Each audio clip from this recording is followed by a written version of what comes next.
জুলাইয়ের চেতনা, ঐক্যের চেতনা, জুলাইয়ের চেতনা, ফ্যাসিবাদ বিরোধী সকল সংগঠনের ভাতৃত্বের চেতনা, জুলাইয়ের চেতনা হচ্ছে এই বাংলাদেশের স্বাধীনতা সার্বভৌমত্ব রক্ষার চেতনা গঠিত হয়েছে। সেই বিপ্লবের চেতনাটাকে আমরা পুনঃপ্রতিষ্ঠিত করছি। ইতিমধ্যে যে ঘটনাগুলো ঘটেছে আপনারা জানেন। দীর্ঘ 17 বছর ধরে যে ফ্যাসিবাদের মধ্যে এই বাংলাদেশ ছিল, এটা শুধুমাত্র সম্ভব হয়েছে কেবল বাংলাদেশের সবগুলো শ্রেণী পেশার মানুষের মধ্যে কিংবা রাজনৈতিক দলগুলোর মধ্যে বিভক্তির ফলে। এই বিভক্তিটাকে জারি রাখার জন্য ফ্যাসিবাদ নানান উপায় অবলম্বন করত। পার্শ্ববর্তী রাষ্ট্রের যে গোয়েন্দা সংস্থা রয়েছে, তারা প্রশাসন থেকে শুরু করে সবগুলো রাষ্ট্রীয় যন্ত্র তারা দখল করে সেখানে কোনোভাবেই যেন বাংলাদেশপন্থী মানুষগুলো একসাথে হতে না পারে সেই জিনিসটা তারা নিশ্চিত করেছে। 2024 সালের যে অভ্যুত্থান হয়েছে, এই অভ্যুত্থানে আমাদের ছাত্র ভাইরা যখন নির্মমভাবে হত্যাকাণ্ডের শিকার হয়, তখন তাকে কেন্দ্র করে সারা বাংলাদেশের সবগুলো রাজনৈতিক দল এবং সংগঠন একত্রিত হয়েছে, ঐক্যবদ্ধ হয়েছে বলে এই ফ্যাসিবাদকে তাড়ানো কিন্তু সম্ভব হয়েছে। কিন্তু দুঃখের বিষয়, মাত্র 6 মাস চলিতে না পেরেছে এই বাংলাদেশে এখন ফ্যাসিবাদ বিরোধী শক্তিগুলো নিজেদের মধ্যে অস্ত্রবাজি, চাপাতিবাজি, তারা খুন খারাপিতে লিপ্ত হয়েছে, যার ফলে সারা বাংলাদেশ খুব বড় ধরনের একটা ক্রাইসিস মোমেন্ট আসলে পার করছে। এটা অস্বীকার করার কোনো উপায় নেই। এবং সারা বাংলাদেশে চুরি, ডাকাতি, ছিনতাই, ধর্ষণের একটা অভয়ারণ্যে পরিণত করার জন্য পরাজিত শক্তি কাজগুলো করে যাচ্ছে। এখন আমরা কি দেখতে পাচ্ছি? আমরা দেখতে পাচ্ছি যখন কিনা বাংলাদেশের স্থিতিশীলতার জন্য, বাংলাদেশকে একটা অগ্রসর করার জন্য, বাংলাদেশের রাজনৈতিক একটা নতুন বন্দোবস্ত সৃষ্টির জন্য 53 বছর ধরে ঘুরে ধরা রাজনৈতিক সংস্কৃতি দূর করার জন্য যেখানে বাংলাদেশে ঐক্য প্রয়োজন, সেখানে প্রতিদিন প্রতিনিয়ত আমরা বিভক্তির বীজ বপন করে যাচ্ছি। আমরা দেখতে পাচ্ছি তরুণরাও একে অন্যের প্রতি এখন এত বিদ্বেষ পোষণ করছে। তারা কিন্তু একে অন্যের যে যা কিছু দোষ না সেগুলো বলছে, যেগুলো দোষ সেগুলো বলছে। এগুলো বলার মাধ্যমে তারা দৃঢ়ভাবে একটা জাত শত্রুতার মধ্যে তারা কিন্তু পড়ে যাচ্ছে, যার ফলে বাংলাদেশে যদি নতুন কোনো সংকট আসে, এই তরুণরা পাশাপাশি থেকে যে কাজ করবে সেই সম্ভাবনাও দিন দিন ক্ষীণ থেকে ক্ষীণতর হয়ে যাচ্ছে। এই গুরুতর বিষয়টা এই জুলাই মঞ্চ উপলব্ধি করেছে। তারা উপলব্ধি করছে যদি বাংলাদেশের এই সবগুলো শক্তি এরকম বিভক্ত হয়ে পড়ে, ফ্যাসিবাদ ফিরে আসার পথ অবশ্যই রচনা হবে। এবং এই ফ্যাসিবাদ যদি ফিরে আসে, সেক্ষেত্রে আমরা যথেষ্ট ধরনের আশঙ্কা করছি। কারণ ফ্যাসিবাদের মূল শক্তির জায়গা হচ্ছে পার্শ্ববর্তী রাষ্ট্র।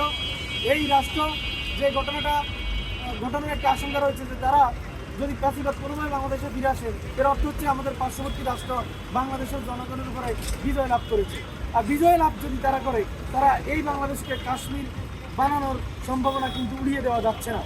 যার ফলে আমরা মনে করি এই বাংলাদেশের অখণ্ডতা, স্বাধীনতা এবং সার্বভৌমত্ব রক্ষার্থে ফ্যাসিবাদ বিরোধী বাংলাদেশের সবগুলো রাজনৈতিক দল, সংগঠন এবং মানুষদের মধ্যে ঐক্যের কোনো বিকল্প নাই। এই ঐক্যের কাজগুলো আমরা করছি, ঐক্যের ডাক আমরা দিচ্ছি। আমরা একটা স্লোগান ঠিক করেছি, ভিন্ন দল ভিন্ন পথ, জাতির প্রশ্নে ঐক্যমত। অর্থাৎ যখনই সার্বভৌমত্বের প্রশ্ন আসবে, জাতির প্রশ্ন আসবে, দেশের প্রশ্ন আসবে, তখন কোনো ধরনের বিভক্তির রেখা আর আমরা টানতে পারবো না। আরেকটা আশঙ্কার কথা আপনাদেরকে বলছি, আমরা অন্তর্বর্তীকালীন সরকার গঠনের মাধ্যমে এই রাষ্ট্রের শুধুমাত্র রাষ্ট্রযন্ত্রের শুধু কভারটা আমরা চেঞ্জ করেছি, পোশাকটা আমরা চেঞ্জ করেছি, পুরো দেহটাই এখন পর্যন্ত সেই পরাজিত শক্তি। এমনকি দেশের সর্বোচ্চ চেয়ার এখন পর্যন্ত রাষ্ট্রপতি তিনিও কিন্তু পূর্ববর্তী এই পরাজিত শক্তি, তিনি কিন্তু ওখানে বসে আছেন। আমাদের অন্তর্বর্তীকালীন সরকারের যে উপদেষ্টা দল, তারাও শপথ নিয়েছেন ফ্যাসিবাদেরই সেই চেয়ারে যিনি বসে আছেন তার হাতে। এখন তিনি যদি এই শপথ এগুলো অবৈধ ঘোষণা করে দেন বা আরও অন্যান্য পদক্ষেপ যদি নেন, সেক্ষেত্রে আমরা দেখতে পাবো সারা বাংলাদেশ অচিরেই খুবই অল্প সময়ের মধ্যে আসলে ফ্যাসিবাদ গ্রাস করার মতো পরিবেশ তৈরি হয়ে যাওয়া আশঙ্কা উড়িয়ে দেওয়া যায় না। এইরকম একটা কঠিন মুহূর্তের মধ্যে আমরা রয়েছি।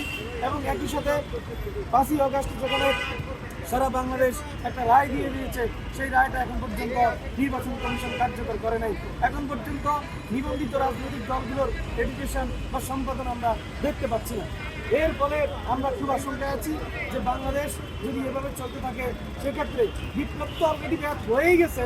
এই বিপ্লবের ফলে এখন যেহেতু ঐক্য নাই এবং অন্তর্বর্তীকালীন সরকারের ব্যর্থতাগুলো খুব খুব নগ্নভাবে দৃশ্যমান, যার ফল হতে পারে খুবই ভয়াবহ। এই ফলটা এমনভাবে হবে যে এই ফলটা হচ্ছে আগে তো তারপরে বাংলাদেশের একটা স্বাধীনতা সর্বমন্ত্রের একটা বিপন্ন ছিল। এখন যদি কল্যাণ প্রেসিডেন্ট ফিরে আসে এই বাংলাদেশ আর স্বাধীন তো থাকবেই না, বরং অঙ্গরাজ্য হিসেবে ঘোষিত হওয়াটা কোনো ঘটনাই হবে না। এবং আমরা আসলে কাশ্মীর কিংবা সিকিমের ভাগ্য পালন করতে হয় কিনা। তো কাজেই এই বিষয়টি কোনোভাবেই অবহেলার কোনো অবজ্ঞার কোনো বিষয় নয়। এবং এই বিষয়টা তখনই হবে যখন বাংলাদেশ ঐক্যহীন হবে, বাংলাদেশ বিরোধী শক্তিরা একে অন্যের প্রতি চড়াও হবে এবং একে অন্যের প্রতি যখন তারা ক্ষিপ্ত হবে, তারা যখন অস্ত্রবাজি করবে, হানাহানি করবে, তখনই কিন্তু এই ঘটনাগুলো ঘটতে পারে। সেজন্য আমরা মনে করি জুলাইয়ের চেতনা, ঐক্যের চেতনা, জুলাইয়ের চেতনা, ফ্যাসিবাদ বিরোধী সকল সংগঠনের ভ্রাতৃত্বের চেতনা, জুলাইয়ের চেতনা হচ্ছে এই বাংলাদেশের স্বাধীনতা সার্বভৌমত্ব রক্ষার চেতনা। সেই চেতনায় ঐক্যের কোনো বিকল্প নাই। সেই ঐক্যের ডাক দিয়ে আমরা বলছি আগামী মে মাসে সারা বাংলাদেশের সবগুলো রাজনৈতিক দল এবং জাতীয় সংগঠনগুলো নিয়ে আমরা ঐক্য সমাবেশ করব।